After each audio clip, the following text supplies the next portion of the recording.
सनातन संसार में आपका स्वागत है।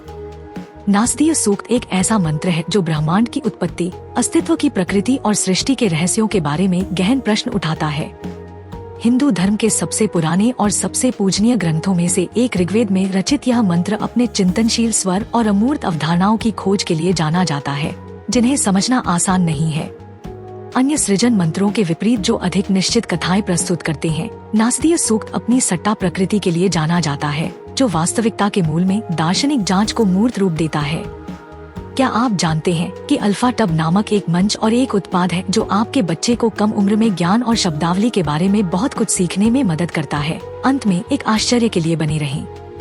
यह मंत्र ब्रह्मांड की पूर्व सृजन अवस्था को संबोधित करता है, समय से पहले का समय, अंतरिक्ष से पहले, जीवन और मृत्यु से पहले और यहाँ तक कि स्वयं देवताओं से भी पहले का समय। ब्रह्मांड को एक अविभाज्य एकवचन अस्तित्व के रूप में वर्णित किया गया है, जिसे अक्सर वह एक कहा जाता है। मंत्र बताता है कि समय और स्थान सहित सभी भेद सृजन प्रक्रिया के ही उत्पाद है। यह अन्वेषण इस भजन की बारीकियों में जाएगा, इसके अर्थ, प्रतीकवाद और प्राचीन और आधुनिक दोनों संदर्भों के लिए प्रासंगिकता को उजागर करेगा। हम यह पता लगाएंगे कि इन प्राचीन अंतर्दृष्टि को हमारे दैनिक जीवन में कैसे लागू किया जा सकता है, जो हमारे आसपास की दुनिया और उसके भीतर हमारे स्थान को समझने के लिए एक दार्शनिक आधार प्रदान करता है। ब्रह्मांड का वैदिक दृष्टिकोण। वैदिक ब्रह्मांड विज्ञान ब्रह्मांड का एक अनूठा दृष्टिकोण प्रस्तुत करता है, जो चक्रीय, गैर-रैखिक और गहराई से परस्पर जुड़ा हुआ है। अब्राहमिक परंपराओं में प्रचलित समय की रैखिक अवधारणा के विपरीत वैदिक विश्व दृष्टि समय को चक्रीय के रूप में देखती है, जो आवर्ती युगों और ब्रह्मांडीय चक्रों, कल्पों द्वारा चिह्नित है। ब्रह्मांड निरंतर निर्माण, संरक्षण और विघटन से गुजरता है, एक ऐसी प्रक्रिया जो एक विलक्षण ईश्वरीय इच्छा के बजाय ब्रह्मांडीय सिद्धांतों द्वारा शासित होती है। नासदीय सूक्त इस व्यापक ढांचे में फिट बैठता है, जो ब्रह्मांड की उत्पत्ति पर एक दृष्टिकोण प्रस्तुत करता है जो एक निश्चित उत्तर नहीं है बल्कि अज्ञात पर ध्यान है। मंत्र मानवीय समझ की सीमाओं को स्वीकार करता है, एक ऐसी वास्तविकता की ओर इशारा करता है जो देवताओं से भी परे है।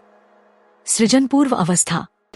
मंत्र सृजन से पहले की अवस्था का वर्णन करके शुरू होता है, जहाँ कोई अस्तित्व या गैर अस्तित्व नहीं था, कोई हवा नहीं थी, कोई आकाश नहीं था और दिन या रात के कोई विशिष्ट चिन्ह नहीं थे। यह शून्य एक महत्वपूर्ण अवधारणा है, क्योंकि यह उस अविभाजित क्षमता की स्थिति का प्रतिनिधित्व करता है जिससे ब्रह्मांड उभरता है। यह अवस्था सृजन की वैदिक अवधारणा को समझने के लिए महत्वपूर्ण है, जहां ब्रह्मांड को एक विलक्षण, एकीकृत स्रोत से उभरते हुए देखा जाता है। यह एक व्यक्तिगत ईश्वर नहीं, बल्कि एक अवैयक्तिक, सर्वव्यापी सिद्धांत है जिसका वर्णन नहीं किया जा सकता। वैदिक अनुष्ठानों में नासदीय सूक्त की भूमिका। प्राचीन काल में नासदीय सूक्त जैसे भजन केवल दार्शनिक चिंतन नहीं थे, बल्कि वैदिक अनुष्ठानों का अभिन्न अंग थे। माना जाता है कि अनुष्ठानों के दौरान इन मंत्रों का उच्चारण करने से ब्रह्मांडीय शक्तियों का आह्वान होता है और व्यक्ति सार्वभौमिक व्यवस्था के साथ जुड़ जाता है। सृजन पर ध्यान केंद्रित करने वाला यह मंत्र समृद्धि, उर्वरता और ब्रह्मांडीय सद्भाव को आमंत्रित करने वाले अनुष्ठानों में विशेष रूप से महत्वपूर्ण रहा होगा। वैदिक विचार में समय की अवधारणा। चक्रीय समय और शाश्वत वापसी। समय की वैदिक अवधारणा चक्रीय है, जिसमें सृजन और विनाश को एक अंतहीन चक्र के हिस्से के रूप में देखा जाता है।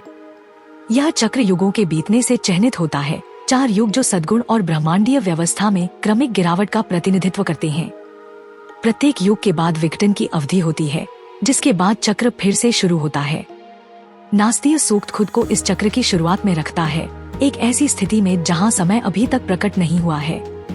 दिन और रात, जीवन और मृत्यु की अनुपस्थिति समय से परे एक वास्तविकता का सुझाव देती है, शुद्ध क्षमता की एक स्थिति जो लौकिक दुनिया से पहले होती है। समय और चेतना। वैदिक विचार में समय चेतना से निकटता से जुड़ा हुआ है। समय बीतने का अनुभव व्यक्ति की चेतना की स्थिति के आधार पर अलग अलग तरीके से होता है।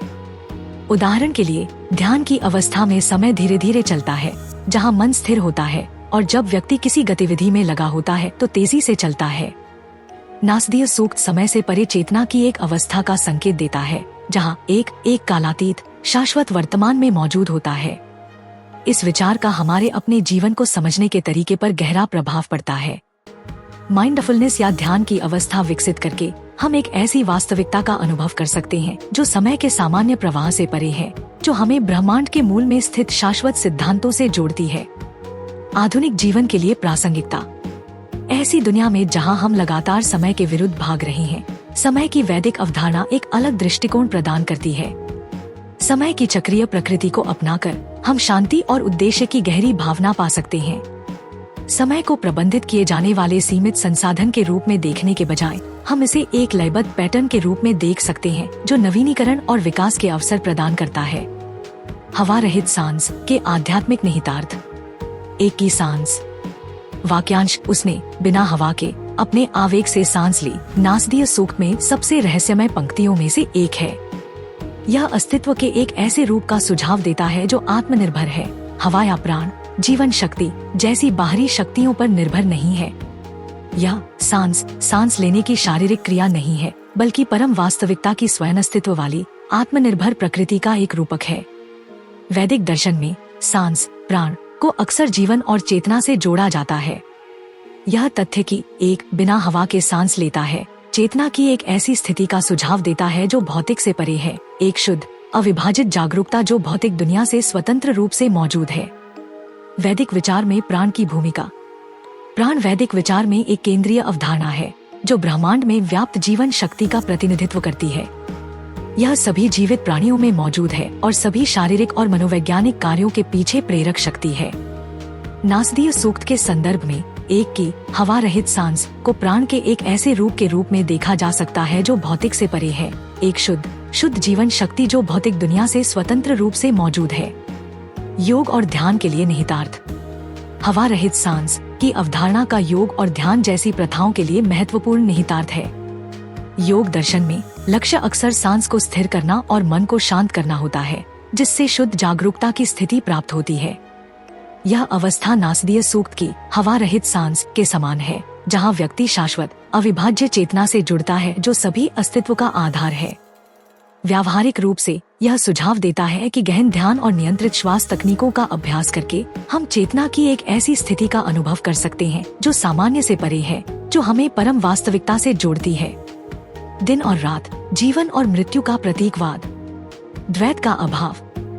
नासदीय सूक्त एक ऐसी स्थिति का वर्णन करता है जहां रात या दिन का कोई भेद नहीं था और न तो मृत्यु थी और न ही अमरता। द्वैत का यह अभाव सृष्टि पूर्व अवस्था की एक प्रमुख विशेषता है, जहां सभी भेद एक विलक्षण अस्तित्व में विलीन हो जाते हैं। वैदिक विचार में दिन और रात, जीवन और मृत्यु जैसे द्वैत प्रकट दुनिया के भाग के रूप में देखे जाते हैं, जो सृष्टि प्रक्रिया के उत्पाद हैं। सृष्टि से पहले केवल एक एकीकृत वास्तविकता जो सभी द्वैत से परे है। द्वैत की अभिव्यक्ति। सृजन के साथ द्वैत की अभिव्यक्ति होती है, प्रकाश और अंधकार, जीवन और मृत्यु, समय और स्थान। ये द्वैत ब्रह्मांड के कामकाज के लिए आवश्यक हैं, जो जीवन के अस्तित्व के लिए एक ढांचा प्रदान करते हैं। हालांकि नासदीय सूक्त सुझाव देता है कि ये द्वैत अंततः भ्रामक हैं, सभी अस्तित्व की अंतर्निहित एकता के मात्र प्रतिबिंब हैं। मानव अनुभव के लिए निहितार्थ। इस अंतर्निहित एकता की पहचान हमारे जीवन जीने के तरीके पर गहरा प्रभाव डाल सकती है। हमारे रोजमर्रा के अनुभव को परिभाषित करने वाले द्वैत से परे देखकर हम शांति और संभाव की गहरी भावना विकसित कर सकते हैं। यह दृष्टिकोण हमें जीवन की चुनौतियों का सामना संतुलन की बेहतर भावना के साथ करने में मदद कर सकता है, यह पहचानते हुए कि सभी द्वंद्व अंततः एक बड़े एकीकृत पूरे का हिस्सा हैं। अज्ञात में दार्शनिक जांच। मानव समझ की सीमाएं। नासदीय सूक्त की सबसे खास विशेषताओं में से एक मानवीय समझ की सीमाओं की मान्यता है। भजन एक प्रश्न के साथ समाप्त होता है, कौन जानता है, कौन कह सकता है। यह स्वीकार करते हुए कि देवता भी सृष्टि के अंतिम सत्य को नहीं जान सकते हैं। अज्ञात के सामने यह विनम्रता वैदिक दर्शन की एक प्रमुख विशेषता है। वैदिक ऋषियों ने माना कि ब्रह्मांड विशाल और रहस्यमय है और मानव ज्ञान सीमित है। यह मान्यता निराशा का कारण नहीं है, बल्कि सत्य की खोज, प्रश्न और खोज जारी रखने का निमंत्रण है। वैदिक विचार में अटकलों की भूमिका। नासदीय सूक्त एक निश्चित कथन नहीं है, बल्कि अस्तित्व की प्रकृति के बारे में एक अटकलबाजी है। यह अटकलबाजी वाला दृष्टिकोण वैदिक विचार की एक पहचान है, जहां अक्सर सवालों को खुला छोड़ दिया जाता है, जिससे साधक को अपनी खुद की जांच करने के लिए आमंत्रित किया जाता है। इस दृष्टिकोण के हमारे ज्ञान और सीखने के तरीके पर महत्वपूर्ण प्रभाव पड़ता है। निश्चित उत्तरों की तलाश करने के बजाय हम जांच की प्रक्रिया को ही अपना सकते हैं, यह पहचानते हुए कि अन्वेषण की यात्रा गंतव्य जितनी ही महत्वपूर्ण है। आधुनिक दर्शन में अनुप्रयोग। आधुनिक दुनिया में जहां विज्ञान अक्सर निश्चित उत्तरों की तलाश करता है, नास्दीय सूक्त का अटकलबाजी वाला दृष्टिकोण एक मूल्यवान प्रतिवाद प्रस्तुत करता है। यह हमें याद दिलाता है कि ऐसे रहस्य हैं जिन्हें कभी भी पूरी तरह से समझा नहीं जा सकता है और यह अनिश्चितता एक सीमा नहीं बल्कि मानव अनुभव का एक अनिवार्य हिस्सा है। सृजन में चेतना की भूमिका। चेतना वास्तविकता के आधार के रूप में। वैदिक दर्शन में चेतना को सभी वास्तविकता के आधार के रूप में देखा जाता है, वह आधार जिस पर ब्रह्मांड का निर्माण होता है। नास्दीय सूक्त एक को हवा रहित सांस के रूप में वर्णित करके इस ओर संकेत करता है, जो शुद्ध चेतना के एक रूप का सुझाव देता है जो भौतिक दुनिया से स्वतंत्र रूप से मौजूद है। वास्तविकता के आधार के रूप में चेतना की यह अवधारणा वेदांत और सांख्य सहित हिंदू विचारधारा के कई स्कूलों के लिए केंद्रीय है। यह सुझाव देता है कि भौतिक दुनिया चेतना की अभिव्यक्ति है, न कि इसके विपरीत। अभिव्यक्ति की प्रक्रिया। नास्दीय सूक्त में वर्णित सृजन प्रक्रिया को पदार्थ में चेतना की अभिव्यक्ति के रूप में देखा जा सकता है। भजन वर्णन करता है कि कैसे एक ने अपने आंतरिक आवेग के माध्यम से ब्रह्मांड को जन्म दिया, यह सुझाव देते हुए कि सृजन चेतना के रूप में प्रकट होने की एक प्रक्रिया है। इस विचार के हमारे मन और पदार्थ के बीच के संबंध को समझने के तरीके पर गहन प्रभाव है। यह सुझाव देता है कि हमारे विचार और इरादे केवल आंतरिक अवस्थाएं नहीं हैं, बल्कि हमारे आसपास की दुनिया को आकार देने की शक्ति रखते हैं। व्यावहारिक अनुप्रयोग। व्यावहारिक रूप से यह दृष्टिकोण हमें अपने दैनिक जीवन में जागरूकता और मन की स्थिति विकसित करने के लिए प्रोत्साहित करता है। चेतना की शक्ति को पहचानकर हम अपने कार्यों में अधिक जानबूझकर बन सकते हैं, यह महसूस करते हुए कि हमारे विचारों और इरादों का हमारे आसपास की दुनिया पर सीधा प्रभाव पड़ता है। आधुनिक जीवन में नास्दीय सूक्त की प्रासंगिकता। समकालीन चुनौतियों के लिए प्राचीन ज्ञान को लागू करना। नास्दीय सूक्त कालातीत अंतर्दृष्टि प्रदान करता है जिसे आधुनिक जीवन में लागू किया जा सकता है। ब्रह्मांड की उत्पत्ति और अस्तित्व की प्रकृति की इसकी खोज हमें ब्रह्मांड में अपने स्थान पर चिंतन करने के लिए आमंत्रित करती है। इन प्राचीन विचारों पर विचार करके हम आज हमारे सामने आने वाली चुनौतियों की गहरी समझ हासिल कर सकते हैं। उदाहरण के लिए, समय की चक्रीय प्रकृति की पहचान हमें जीवन के उतार चढ़ाव को अधिक संभाव के साथ नेविगेट करने में मदद कर सकती है। मानवीय समझ की सीमाओं की स्वीकृति हमें निश्चित उत्तरों की तलाश करने के बजाय विनम्रता और जिज्ञासा के साथ जीवन का सामना करने के लिए प्रोत्साहित कर सकती है। ध्यान की अवस्था विकसित करना। नास्दीय सूक्त के सबसे व्यावहारिक अनुप्रयोगों में से एक मन की ध्यान की अवस्था विकसित करना है। एक की हवा रहित सांस से जुड़कर हम चेतना की ऐसी अवस्था का अनुभव कर सकते हैं जो समय और स्थान के सामान्य प्रवाह से परे है। यह हमें आधुनिक जीवन के तनावों को अधिक शांति और स्पष्टता के साथ नेविगेट करने में मदद कर सकता है। रहस्य को गले लगाना। अंत में नास्दीय सूक्त हमें याद दिलाता है कि ब्रह्मांड विशाल और रहस्यमय है और हमारा ज्ञान सीमित है। यह मान्यता हमें जीवन की अनिश्चितता को अनुग्रह के साथ गले लगाने में मदद कर सकती है, यह पहचानते हुए कि अन्वेषण की यात्रा गंतव्य के समान ही महत्वपूर्ण है। निष्कर्ष, अस्तित्व का शाश्वत रहस्य। नास्दीय सूक्त ऋग्वेद में सबसे गहन और रहस्यमय मंत्रों में से एक है, जो ब्रह्मांड की उत्पत्ति, अस्तित्व की प्रकृति और सृष्टि के रहस्यों पर ध्यान प्रदान करता है। इसका चिंतनशील दृष्टिकोण हमें अपनी खुद की जांच में संलग्न होने, मानवीय समझ की सीमाओं को पहचानने और ब्रह्मांड के रहस्य को अपनाने के लिए आमंत्रित करता है। इस भजन की बारीकियों की खोज करके हम वैदिक विश्व दृष्टि और आधुनिक जीवन के लिए इसकी प्रासंगिकता की गहरी समझ प्राप्त कर सकते हैं। चक्रीय समय की अवधारणाएं, चेतना की एकता और ध्यान की शक्ति मूल्यवान अंतर्दृष्टि प्रदान करती हैं, जो हमें समकालीन दुनिया की चुनौतियों को नेविगेट करने में मदद कर सकती हैं। हमारे दैनिक जीवन में नास्दीय सूक्त का ज्ञान हमें अधिक इरादे, मनन और विनम्रता के साथ जीने के लिए मार्गदर्शन कर सकता है। यह हमें याद दिलाता है कि ब्रह्मांड एक विशाल और रहस्यमय जगह है और हमारी खोज की यात्रा एक आजीवन प्रयास है। उपर्युक्त कथन के लिए इस्तेमाल किया गया संदर्भ नास्दीय सूक्त ऋग्वेद 10.129 है। यह एक प्रसिद्ध भजन है जो ब्रह्मांड की उत्पत्ति और सृष्टि के रहस्यों पर अटकलें लगाता है। इस भजन को अक्सर सृजन मंत्र के रूप में संदर्भित किया जाता है और यह ऋग्वेद में सबसे रहस्यमय और दार्शनिक अंशों में से एक है। यहाँ नास्दीय सूक्त का पहला श्लोक है। ऋग्वेद 10.129.1 नासदासीन्नो सदासी तदानी नासीद्रजो नो व्योमा परो यत् किमाव्रीवा को कस्य शर्मन्नम्भा किमासीद गहनम गभीरम। तब न तो अस्तित्व था और न ही अस्तित्वहीनता, न ही अंतरिक्ष के क्षेत्र और न ही परे आकाश। इसे किसने ढका था? यह कहाँ था? किसके संरक्षण में? क्या तब ब्रह्मांडीय जल था जो अथाह गहराई में था? यह श्लोक नासदीय सूक्त के लिए शुरुआती बिंदु के रूप में कार्य करता है और मैंने पहले जो कथा प्रदान की है वह इस भजन में प्रस्तुत विषयों और अवधारणाओं, विशेष रूप से ब्रह्मांड की उत्पत्ति, समय और स्थान की प्रकृति और अज्ञात में सट्टा जांच के आसपास के विचारों पर विस्तार से बताती है। अब कल्पना करें कि इन प्राचीन ग्रंथों को नए दृष्टिकोण से देखें कि वे आधुनिक वैज्ञानिक जांच के साथ कैसे प्रतिध्वनित होते हैं और उन काव्यात्मक और आध्यात्मिक छंदों को उजागर करें जो पीढ़ियों से चले आ रहे हैं। हमारा केवल सदस्यों के लिए वीडियो आपको नासदीय सूक्त के माध्यम से एक यात्रा पर ले जाता है जो अस्तित्वगत और ब्रह्मांड संबंधी प्रश्नों की खोज करता है जिन्होंने सहस्राब्दियों से मानवता को उलझन में डाला है। यदि आप प्राचीन ज्ञान के बारे में भावुक हैं, ब्रह्मांड के बारे में उत्सुक हैं या बस विभिन्न दृष्टिकोणों के बारे में सीखना पसंद करते हैं तो यह एक ऐसा वीडियो है जिसे आप मिस नहीं कर सकते।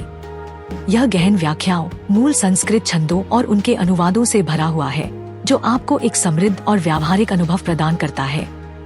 तो आप इस अद्भुत वीडियो को कैसे देख सकते हैं? यह आसान है, बस हमारे चैनल का सदस्य बने। इसमें शामिल होने से आपको इस वीडियो और इसके जैसे कई अन्य वीडियो तक विशेष पहुंच मिलेगी जो प्राचीन ग्रंथों में गहराई से उतरेंगे और हमारी आधुनिक दुनिया के लिए उनकी प्रासंगिकता की खोज करेंगे। सदस्य के रूप में आपको ये चीजें पसंद आएंगी। नए वीडियो तक जल्दी पहुंच, सदस्यों के लिए शाउट आउट, फोटो और स्टेटस अपडेट, सिर्फ सदस्यों के लिए वीडियो। ऋग्वेद और अन्य प्राचीन ग्रंथों के गहन ज्ञान को जानने के इस अवसर को न चुकें। नीचे दिए गए ज्वाइन बटन पर क्लिक करें और आइए मिलकर ब्रह्मांड के रहस्यों का पता लगाएं। देखने के लिए धन्यवाद और मैं आपको सिर्फ सदस्यों के लिए सेक्शन में देखने का बेसब्री से इंतजार कर रहा हूँ। अगली बार तक उत्सुक बने रहें और खोज करते रहें। अपने जन्म वर्ष के अंतिम अंक के साथ टिप्पणी करना न भूलें और अपनी अंतर्दृष्टि मुझे अल्फाटब क्यों पसंद है? अल्फाटब छोटे बच्चों को कम उम्र में ही सनातन मूल्यों, ज्ञान और शब्दावली से परिचित कराने के दिलचस्प तरीके प्रदान करता है। अल्फाटब बच्चों की शिक्षा के लिए एक अनूठी अवधारणा के साथ एक शब्दावली किट भी है। यह स्कूलों में भी एक बेहतरीन किट के रूप में काम कर सकता है। माता पिता अल्फाटब मोबाइल ऐप का उपयोग करके बहुत सारे टब शीट और टब कार्ड बना सकते हैं और अल्फाटब का उपयोग करके मजेदार गेम के माध्यम से अपने बच्चों के साथ जुड़ सकते हैं। मैंने अल्फाटब ऐप का उपयोग किया है और वीडियो में दिखाए अनुसार टब कार्ड बनाए हैं। जब मैंने पहली बार अल्फाटब देखा तो मुझे पता था कि मेरे भतीजे और भतीजी इसे पसंद करेंगे। यह बच्चों के अनुकूल सामग्री से बना है, बहुत अच्छी गुणवत्ता वाला है, टूटने वाला नहीं है और लंबे समय तक चलेगा। मेरे प्रोमो कोड सनातन से 20% छूट प्राप्त करें, लिंक विवरण में है। यह हमारा सौभाग्य है कि हम अपने सनातन धर्म के ऐसे अद्भुत ज्ञान को फैलाने में सक्षम हैं।